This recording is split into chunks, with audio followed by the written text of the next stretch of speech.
시간 나눌 하나님의 말씀은 사사기 19장 1절부터 18절입니다. 사사기 19장 1절부터 18절, 구약 성경은 394쪽에 있습니다.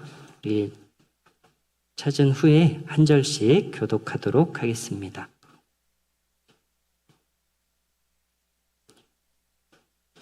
(19장) 1절부터 18절까지 한 절씩 교독을 하시겠습니다. 이스라엘에 왕이 없을 그때 에브라임 산지 구석에 거류하는 어떤 레위 사람이 유다 베들레헴에서 첩을 맞이하였더니 그 첩이 행음하고 남편을 떠나 유다 베들레헴 그의 아버지의 집에 돌아가서 거기서 넉 달 동안을 지내매 그의 남편이 그 여자에게 다정하게 말하고 그를 데려오고자 하여 하인 한 사람과 나귀 2마리를 데리고 그에게로 가매 여자가 그를 인도하여 아버지의 집에 들어가니 그 여자의 아버지가 그를 보고 기뻐하니라. 그의 장인 곧 그 여자의 아버지가 그를 머물게 하매 그가 3일 동안 그와 함께 머물며 먹고 마시며 거기서 유숙하다가 넷째 날 아침에 일찍이 일어나 떠나고자 하매 그 여자의 아버지가 그의 사위에게 이르되 떡을 조금 먹고 그대의 기력을 돋운 후에 그대의 길을 가라 하니라. 앉아서 함께 먹고 마시매 그 여자의 아버지가 그 사람에게 이르되 청하노니 이 밤을 여기서 유숙하여 그대의 마음을 즐겁게 하라 하니 그 사람이 일어나서 가고자 하되 그의 장인의 간청으로 거기서 다시 유숙하더니 5째 날 아침에 일찍이 일어나 떠나고자 하매 그 여자의 아버지가 이르되 청하노니 그대의 기력을 돋우고 해가 기울도록 머물라 하므로 2 사람이 함께 먹고 그 사람이 첩과 하인과 더불어 일어나 떠나고자 하매 그의 장인 곧 그 여자의 아버지가 그에게 이르되 보라 이제 날이 저물어 가니 청하건대 이 밤도 유숙하라. 보라 해가 기울었느니라. 그대는 여기서 유숙하여 그대의 마음을 즐겁게 하고 내일 일찍이 그대의 길을 가서 그대의 집으로 돌아가라 하니 다시 밤을 지내고자 하지 아니하여 일어나서 떠나 여부스 맞은편에 이르렀으니 여부스는 곧 예루살렘이라. 안장 지은 나귀 2마리와 첩이 그와 함께 하였더라. 그들이 여부스에 가까이 갔을 때 해가 지려 하는지라. 종이 주인에게 이르되 청하건대 우리가 돌이켜 여부스 사람의 이 성읍에 들어가서 유숙하십시다 하니 주인이 그에게 이르되 우리가 돌이켜 이스라엘 자손에게 속하지 아니한 이방 사람의 성읍으로 들어갈 것이 아니니 기브아로 나아가리라 하고 또 그 종에게 이르되 우리가 기브아나 라마 중 한 곳에 가서 거기서 유숙하자 하고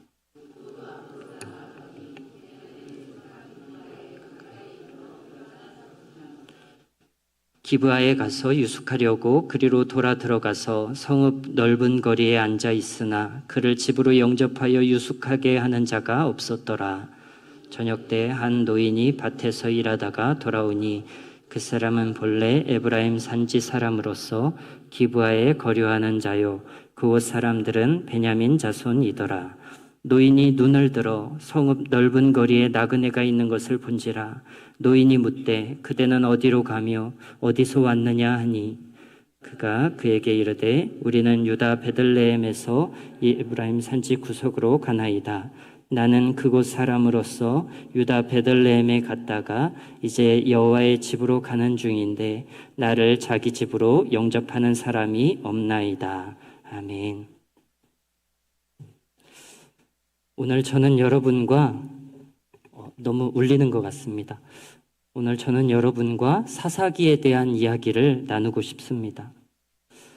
사사기는 분명히 과거의 어떤 한 시점이었겠지만 그렇다고 해도 우리는 이것을 지나간 일들이다 라고 말할 수 없을 것입니다. 크리스찬들에게 사사기가 의미하는 것은 택한 백성인 이스라엘 내에서 하나님이 왕으로 인정을 받지 못했던 시기를 가리키는 것이기 때문입니다. 따라서 사사기는 오늘날에도 누군가에게는 여전히 현 시점이 될 수도 있는 것이죠.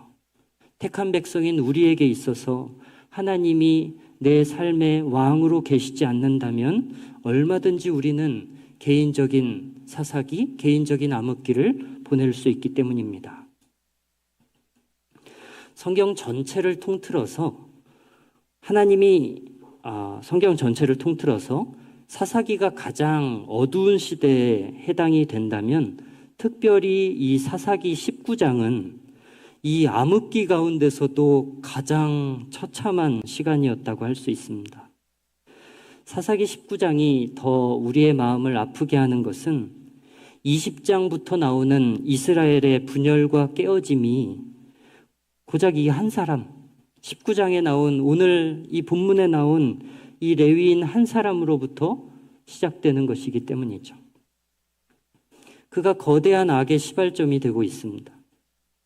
마치 상한 귤 하나가 상자 안에 있던 귤 전체를 오염시키는 것처럼 한 사람의 병든 신앙이 이스라엘 전체 또는 한국교회 전체를 위협할 수 있다는 사실이 우리를 두렵게 만들죠. 레위인 한 사람이 타락한 것이 뭐가 대수일까 싶겠지만은요. 그 사람이 타락했다고 해서 국가가 흔들리겠어요? 아니면 사회가 무너지겠어요? 그렇지는 않겠지요. 그러나 분명한 것은 하나님의 나라라는 것은 한 명의 그리스도인만으로도 심각한 타격을 입을 수 있다.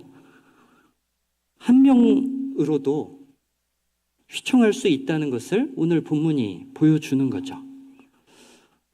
소리를 좀 낮춰주십시오. 왜냐하면 교회라는 것은 하나의 몸이고 성도는 그 몸에 속한 신체의 일부이기 때문입니다. 만약에 신체가 일부 가운데 한 곳이 썩었어요. 그러면 곧 그로 인해서 몸 전체가 아파오기 시작하지 않겠습니까? 성도의 악은 그 개인의 문제로 그치는 게 아니고 거룩한 공회 전체를 위협할 수 있는 원인이 될 수 있다라는 말입니다. 하필이면 그 주범이 레위인이었다는 것에 반성하면서 이 레위인의 타락이 이스라엘에 어떠한 파장을 불러오는지를 오늘 함께 나눠보고 싶습니다. 본문에 이스라엘에 왕이 없을 때라는 말로 시작이 되는데요. 이 표현이 사사기에 총 4번이 쓰이고 있습니다. 근데 성경이 언제 이 표현을 쓰는지 아시나요? 모두 레위인과 관련해서 이 표현을 쓰고 있습니다. 레위인의 타락에 대해서 소개하고 있는 사사기 17장, 18장, 19장, 21장에서 이스라엘에 왕이 없다라는 말씀이 등장하죠.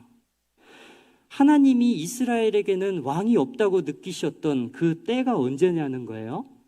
이스라엘 백성들에게 왕으로서의 대우를 못 받고 있다라고 느끼셨을 때가 언제냐면 레위인들이 타락했을 때예요. 더 정확하게는 레위인들마저 타락했을 때요. 사사기 1장부터 16장까지는 백성과 사사들의 잘못을 다루고 있고 17장부터 21장까지는 레위인의 잘못을 다루고 있습니다. 레위인의 타락으로 시작한 그 죄가 이스라엘의 쇠락으로 이어지죠. 근데 이 레위인의 타락을 다루는 17장부터 하나님께서 계속해서 이스라엘에는 왕이 없다라고 그 말씀을 반복하고 계시는 것입니다. 여기에 나오는 레위인은 제사를 집례하는 목회자입니다. 혹 그 의미를 확장해서 성소에서 봉사하고 주님을 예배하는 모든 예배자들을 레위인이라고 칭할 수 있다면 주님께서 가장 크게 아픔을 느끼시는 부분은 바로 이 예배자들과 목회자들이 타락하여 범죄할 때라는 것입니다. 사사기 전체가 이스라엘 사람들의 죄악을 다루고 있음에도 불구하고 왕이 없다는 표현을 하나님께서 하시지 않았었는데 그 하나님께서 더는 참지 못해서 4번이나 연거푸 이스라엘에는 왕이 없다라고 말씀하시는 시점이 레위인의 타락을 이야기하는 17장부터라는 거예요. 이 말은 레위인들, 곧 목회자를 포함한 모든 예배자들이 하나님을 가장 기쁘시게 할 수도 있지만 하나님을 가장 아프시게 할 수도 있다는 것을 얘기하는 것입니다. 독특한 것은 본문에 나오는 사람들은 전부 다 익명으로 등장하고 있다고 하는 거예요. 성경이 그들의 이름을 감추고 그들의 신분만 노출하는 것은 이것이 어느 개인의 악에 대한 보고서가 아니라 동일한 신분을 가진 모든 레위인들을 향한 경종의 메시지이기 때문인 것입니다. 오늘 본문 1절의 말씀을 우리 같이 한번 읽어보겠습니다. 시작. 이스라엘에 왕이 없을 그때에 에브라임 산지 구석에 거류하는 어떤 레위 사람이 유다 베들레헴에서 첩을 맞이하였더니. 아멘. 에브라임 산지 구석에 사는 레위인이 저 멀리 유다 베들레헴까지 가서 그 여행 중에 누군가를 만납니다. 내가 여행을 통해서 지금의 아내를 만났어요 라고 하면 이게 로맨스인데요. 그 멀리 여행까지 가서 첩을 구해왔어요. 그러니까 벌써 여기서부터 그가 엉뚱한 일에 힘을 쏟는 사람이라는 게 드러나는 거죠. 그가 레위인이라면 영적인 일에 더 관심을 가져야 될 것 같은데 부인이 있음에도 첩을 탐하는 것을 보면 그의 관심사가 육적인 일들에 더 치우쳐져 있다는 것을 알 수 있습니다. 특별히 그 첩을 3절에서 히브리 성경에 나아라라고 말하고 있는데 이것은 소녀라는 뜻이에요. 그녀가 굉장히 젊었거나 미성년자일 수 있었다는 얘기입니다. 그런 여성을 첩으로 맞이했는데 2절에 보니까 우리 어떤 일이 일어나나요? 2절을 보시면 그 첩이 행음하고 남편을 떠나 유다 베들레헴 그의 아버지의 집에 돌아가서 거기서 넉 달 동안을 지내매 이렇게 되어 있어요. 레위인이 첩을 맞이했다는 것 자체가 코미디인데 그 첩이 또 바람이 났어요. 그리고 친정으로 도망간 그 첩을 레위인이 다시 또 데려온다고 하는 게 너무나 못난 전개죠. 첩이 친정으로 간 지 넉 달이나 흘렀습니다. 이건 돌아올 의지가 없다는 말이잖아요. 근데 그런 여성을 굳이 또 찾아서 데려오는 거예요. 첩의 도망은 어쩌면 하나님께서 이 부적절한 관계를 끊어주신 것일 수 있습니다. 레위인이 스스로 끊지 않으니까 하나님께서 끊어지도록 역사하신 것일 수 있죠. 근데 이 레위인이 산을 넘고 물을 건너서 그 여자를 또 데려오는 거예요. 본문에서 그가 하나님을 위해 어떠한 열심을 보인 흔적이 있습니까? 하나님을 위해서는 거리가 아주 멀어 보이는 이 사람이 첩을 데려오는 일에는 어쩌면 이렇게나 열심을 다한단 말입니까? 자기의 욕망을 채우기 위해서는 산을 넘고 물을 건너는 수고도 마다하지 않으면서 악을 위해서라면 어떻게든 시간을 쓰고 돈을 쓰고 정성을 들이면서 왜 그러한 열정으로 하나님을 위해서 헌신했다는 기록은 나오지 않느냐는 거예요. 슬프게도 죄를 짓는 일에는 사람이 참으로 적극적입니다. 주님이 그것을 가로막으셔도 그런 주님의 뜻을 알면서도 어떻게 해서든지 결국에는 죄를 짓고야 마는 것이 우리 인간의 연약함이라 하겠죠. 레위기 21장 7절에 보니까 하나님은 레위인들에게 부정한 여인과는 함께하지 말라라고 이야기하십니다. 왜냐하면 그들이 거룩해야 하기 때문입니다. 여성이 진짜 행음을 하고 도망쳤다면 그 여인은 부정을 저지른 것이기 때문에 레위인은 더 이상 그녀를 가까이에서는 안 되는 것이죠. 하지만 레위인은 먼 길을 떠나서라도 그녀를 데리고 옵니다. 그는 이미 거룩과 상관없는 사람이라는 것을 스스로 밝히고 있는 것입니다. 거룩을 버리고 대신 첩을 취하는 거예요. 하나님 앞에 성별되게 살아가야 하지만 첩을 버리느니 차라리 말씀을 저버리는 쪽을 택하는 거예요. 이 사람의 어리석은 행보가 4절 이하에도 계속이 되는데요. 먼저 장인이 이 레위인 사위를 환대해줘요. 아무래도 자기 딸이 잘못한 게 있으니까 딸을 미워하지 말라고 잘 해주는 것 같습니다. 사위의 기분을 풀어주고자 잔치를 해주는데 그것이 처음에는 3일 잔치로 시작이 됐다가 거기에 하루가 늘어서 4일 잔치가 되고 또 하루가 늘어서 5일 잔치가 되는 것을 볼 수 있어요. 결과적으로 잔치를 무려 5일 동안이나 했어요. 여러분 한번 생각해 보십시오. 일주일이 며칠이나 됩니까? 7일밖에 되지 않잖아요. 본래 유대인의 안식일이라는 건 금요일 밤부터 시작되는 거지만 그러면 시간을 계산하기가 어려우니까 우리 지금은 그들의 안식일을 우리의 주일이라고 가정해서 한번 생각을 해보면 좋을 것 같습니다.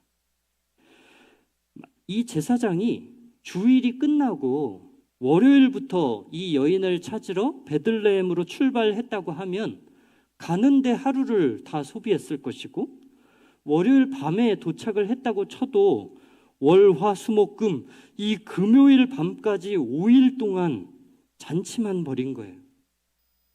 게다가 돌아오는데 또 하루가 걸리니까 토요일 밤에나 도착을 했겠죠. 그럼 가자마자 주일을 맞닥뜨려야 되는 것입니다. 이 사람은 레위인인데 일주일 중에서 5일 동안 잔치만 벌인 거예요. 잔치를 하는 동안에 장인이 사위에게 얘기한 것은 3가지입니다. 먹고 마시고 즐기라.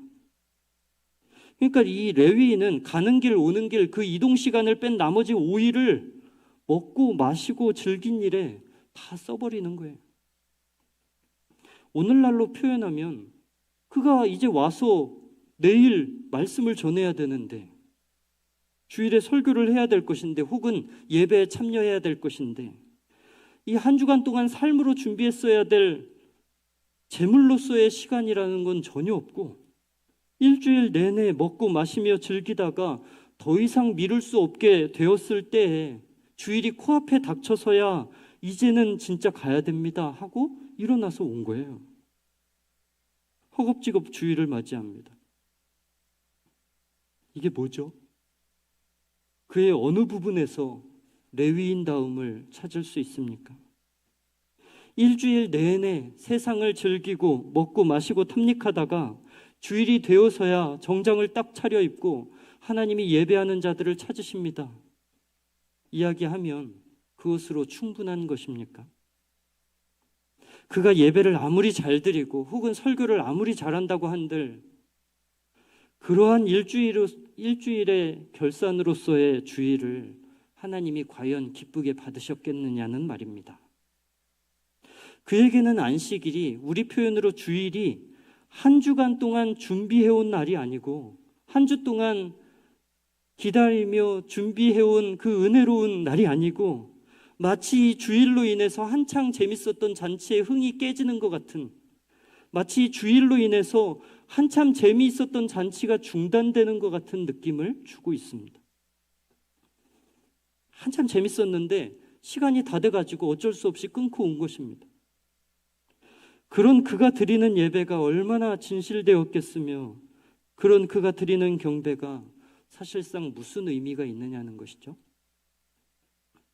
예배를 위해서 한 주간을 준비하는 게 아니라 마치 잘 놀고 있었는데 주일 때문에 잔치의 흐름이 끊어진 것 같은 그런 삶이라면 주일이 다가오는 것조차 까맣게 잊을 정도로 그렇게 눈앞에 잔치를 즐기고 쾌락을 위해서 시간을 쏟는 삶은 그야말로 하나님이 설 자리가 없게 만드는 사사기적인 삶이라고 할 수 있겠습니다. 우리 역시도 바쁘다, 시간 없다, 피곤하다 하지만 사실 내가 쓸 시간, 내가 즐길 시간, 내가 놀고 먹을 시간은 충분히 다 확보해 놓고 있지 않습니까? 그 시간들을 다 쓰고 나니까 하나님께 드릴 시간이 없어진 것은 아닙니까? 이렇게 세상 사람인지 레위인인지 도무지 구분이 안 되는 그가 자기가 레위인이다라고 주장하는 부분이 있는데요. 우리 11절과 12절의 말씀을 같이 한번 읽어보겠습니다. 시작. 그들이 여부스에 가까이 갔을 때 해가 지려 하는지라 종이 주인에게 이르되 청하건대 우리가 돌이켜 여부스 사람의 이 성읍에 들어가서 유숙하십시다 하니 주인이 그에게 이르되 우리가 돌이켜 이스라엘 자손에게 속하지 아니한 이방 사람의 성읍으로 들어갈 것이 아니니 기브아로 나아가리라 하고. 아멘. 저들이 여부스까지 왔을 때 이미 해가 지고 있었습니다. 치안이 나쁜 도시에서는 해가 졌을 때 밖을 돌아다닌다는 것 자체가 아주 위험하죠. 더욱이 암흑기로 평가되는 사사시대라면 그 위험함이 오죽했겠습니까? 애초에 밤길을 지나가는 게 위험한 일이고 또 여부스에 머물기를 원하지 않았다면 아침에 출발했으면 될 것인데 마냥 늦장 부리다가 오후 늦게 출발해놓고 이런 일을 만난 거예요.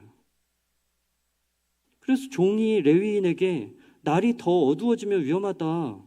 우리가 더 어두워지기 전에 여부스에라도 머물자라고 제안을 합니다. 그런데 그때 이 사람이 뭐라고 대답을 하느냐면 우리가 어찌 이방인의 땅에서 자겠느냐 그래요.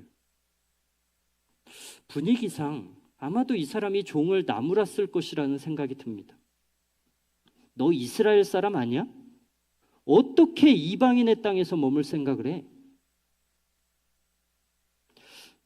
고상한 레위인으로서 이방인의 땅을 밟음으로 부정해지고 싶지 않은 이 레위인의 철저함이 더 못나게 느껴지는 순간입니다. 레위인이면서도 첩을 취하고 하나님이 떨어뜨렸으나 어떻게 해서든지 다시 첩을 찾아서 데리고 오고 사명에는 관심이 없고 먹고 마시고 즐기는 일에 시간을 다 쓰다가 더 미룰 수 없는 시점이 되어서야 부랴부랴 길을 나서는 이 레위인이 어쩔 수 없으니까 오늘만 이방인의 땅에서 하루 자자라고 말하는 이 종에게 경기를 하고 있는 거예요. 아무리 상황이 급해도 그렇지 어떻게 내가 이방인과 함께 잘 수 있겠느냐. 세상 사람과 자기를 그렇게 철저하게 구분하고 있습니다. 무엇을 구분해야 되고 무엇을 하지 말아야 될지를 전혀 모른 채로 그렇게 껍데기만 레위인인 이 사람은 종교인의 자존심만 남아 있는 거예요. 레위인의 종이 그러한 주인의 모습을 봤을 때 어떤 생각이 들었을까요? 와, 우리 주인 진짜 멋있다. 우리 주인은 진짜 세상과 자신을 철저하게 구분하는구나 라고 생각했겠어요? 연병하네 라고 생각하지 않았겠어요? 세상으로부터 기독교를 욕먹게 만드는 주범이 레위인들, 이 예배자와 목회자에게 있음을 뉘우치게 하는 장면입니다. 결국에 이들이 레위인의 고집에 따라서 이스라엘 베냐민 지파의 땅인 기브아까지 가요. 그런데 기브아에 도착했는데 그 땅 사람들의 반응이 이상했습니다. 우리 15절을 같이 한번 읽겠습니다. 시작. 기브아에 가서 유숙하려고 그리로 돌아 들어가서 성읍 넓은 거리에 앉아 있으나 그를 집으로 영접하여 유숙하게 하는 자가 없었더라. 들어가서 성읍 거리에 앉아 있는데 아무도 그들을 자기 집으로 영접하는 자가 없는 거예요. 이스라엘 사람들은 유목민 생활을 오래 했어요. 나그네 생활을 오래 했기 때문에 손님 대접이 필요하다는 것을 너무 잘 알고 있어요. 그런데 아무도 그들을 맞이하지 않는 거예요. 이방인의 땅은 꺼림칙하다 해서 하나님의 백성들이 있는 곳으로 가자. 그래서 하나님의 백성들이 있는 곳으로 왔는데 오히려 그곳이 더 차가운 것입니다. 그리고 뒤에 나오는 장면들을 보면 이 사람들은 오히려 이방인들보다 더 못된 짓을 하고 있습니다. 타락한 이스라엘은 그렇지 않은 이방인들보다 더 못난 삶을 살 수 있다는 얘기입니다. 잘못된 그리스도인은 착하고 성실하게 사는 불신자보다 더 사회에 해로운 존재가 될 수 있습니다. 나중에서야 어떤 노인 한 사람이 이들을 도와주는데요. 심지어 그 노인도 그 동네 사람이 아니고 외지에서 온 다른 동네 사람이다라고 적고 있어요. 그 나그네가 나그네를 챙기고 있는 이런 무심함이 이스라엘 가운데 있었던 거죠. 여하튼 노인이 이 사람들을 영접하면서 한 가지를 물어봐요. 17절을 같이 한번 보겠습니다. 17절을 읽어보겠습니다. 시작. 노인이 눈을 들어 성읍 넓은 거리에 나그네가 있는 것을 분지라. 노인이 묻되 그대는 어디로 가며 어디서 왔느냐 하니, 그대는 어디에서 와서 어디로 가느냐 라고 물어봐요. 자네 어디서 와서 어디로 가는가? 물론 이것은 그저 단순히 행선지를 물어본 것일 수도 있지만 듣기에 따라서는 참 철학적인 질문일 수 있겠다라는 생각이 듭니다. 자네 어디에서 와서 어디로 가는가? 자기를 돌아보게 하는 질문이죠. 노인의 말에 레위인이 나는 베들레헴에 갔다가 이제 여호와의 집으로 간다라고 대답을 합니다. 여호와의 집으로 간다. 물론 이것도 단순히 행선지를 말한 것이라면 맞는 대답이겠지만은 여호와의 집으로 향하고 있지 않은 이 레위인의 삶이 마음에 걸리는 것 또한 사실이라고 하겠습니다. 말씀을 어기면서까지 첩을 데려오고 일주일 내내 먹고 마시며 즐기는 일에 매진하다가 안식일이 코앞에 닥쳐서야 마지못해 길을 나서는 이 레위인이 그러면서도 나는 여호와의 집으로 가고 있다라고 자기를 소개하고 있다 그 말입니다. 누구보다도 세상적이고 하나님에게서 멀어지고 있는 그가 나는 성전을 향해 나아가는 자다. 나는 여호와의 집을 향해 걷고 있다라고 스스로를 밝히고 있는 거예요. 정말 그렇습니까? 저가 걷고 있는 그 길은 진짜 성전을 향한 길입니까? 그의 삶의 끝에는 천국이 기다리고 있겠습니까? 오히려 성전과는 점점 더 멀어지고 있는 걸음은 아닌가요? 이것이 얼마나 위험한 착각입니까? 저와 여러분은 이 착각으로부터 안전하다고 말할 수 있습니까? 저는, 그리고 여러분은 무엇을 하시다가 이 자리에 오셨고 앞으로는 무엇을 하실 예정이십니까? 혹시 본문의 레위인처럼 세상적인 것들에 시간을 다 허비해 놓고도 나는 여호와의 집으로 가고 있다, 나는 천국을 향해 걷는 순례자이다 라고 착각을 하는 것은 아닌지 스스로를 돌아보아야 하겠습니다. 이 사람이 예배에 참석해서 무슨 기도를 할 수 있었을까요? 감사를 드렸을까요? 그에게 정말 최소한의 양심이 있었다면 회개를 했겠죠. 근데 문제는 그 이후예요. 회개한 이후에 시작되는 그 다음 한 주간은 과연 달랐을까라고 물어볼 때 오늘 본문에 해당되는 이 사람이라면 달랐을 것 같지 않다는 게 문제죠. 저도 예배에 나올 때마다 부르심에 합당하게 살지 않았던 시간들이 너무 많아서 잘못 살아온 것을 회개합니다. 그런데 회개하면서도 그 직후부터 또다시 첩과 함께 먹고 마시고 즐기며, 사실상 한 번도 제대로 회개를 하지 않은 그러한 삶이 어찌 성전으로 향하는 삶이 되고 천국으로 향하는 삶이 되겠느냐는 말입니다. 우리가 본문을 18절에서 끊어서 그렇지 그 이후부터 나오는 장면은 정말 말로 다할 수 없을 정도로 끔찍합니다. 그런데 이 모든 끔찍한 상황들이 다 이 사람 타락한 레위인 한 명으로부터 일어난 일들이라고 하는 게 더 놀라워요.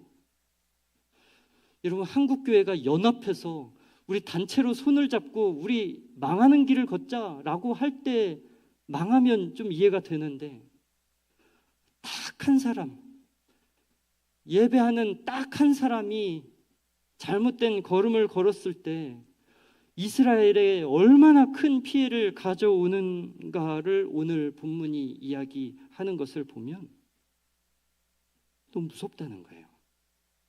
이 사람은 특별히 대단하거나 유명한 사람은 아닌 것 같아요. 이 사람이 엄청 유명한 사람이었으면 처음에 그의 이름을 밝혔을 것입니다. 근데 오늘 본문은 그의 직분에 대해서만 노출할 뿐 그에 대한 어떤 설명도 하지 않습니다. 익명으로 기록된 것은 그가 누구였어도 상관이 없었기 때문이죠. 누구였어도 상관없는 거예요. 그의 직분만이 중요한 거예요. 그가 레위인이었다. 그 직분만이 중요하다는 거예요. 누구라도 그 자리에 들어갈 수 있는 거죠. 하나님께 삶을 드리라고 부른 바는 레위인이지만 하나님보다 세상을 더 기뻐하는 자라면 누구라도 이런 결과를 초래할 수 있는 위험을 내재하고 있다는 말이에요. 여러분, 레위인의 말투나 자의식을 한번 보세요. 제사장의 모습 그대로예요. 말투는 엄청 거룩해요. 그런데 우리는 그에게서 레위인다운 모습을 하나도 찾아볼 수 없습니다. 거룩한 삶도 내용도 없는 공허한 신분의식만 갖춘 그의 모습이 오늘 스스로를 기독교인이라, 스스로를 크리스찬이라 밝히는 우리에게 스스로의 모습을 점검하라고 이야기하는 것 같습니다. 하나님의 선택을 받은 레위인들, 예배자로 부름을 받은 여러분들, 내용 없는 껍데기 신앙은 오늘 본문에 나오는 레위인처럼 무기력할 뿐 아니라 도리어 해로워요. 세상으로 일주일을 채우다가 시간에 밀려서 예배에 나오는 게 아니라 하나님으로 한 주를 채워서 주일에 이긴 자의 예배를 드릴 수 있는 우리 모두가 되기를 주님의 이름으로 축복합니다.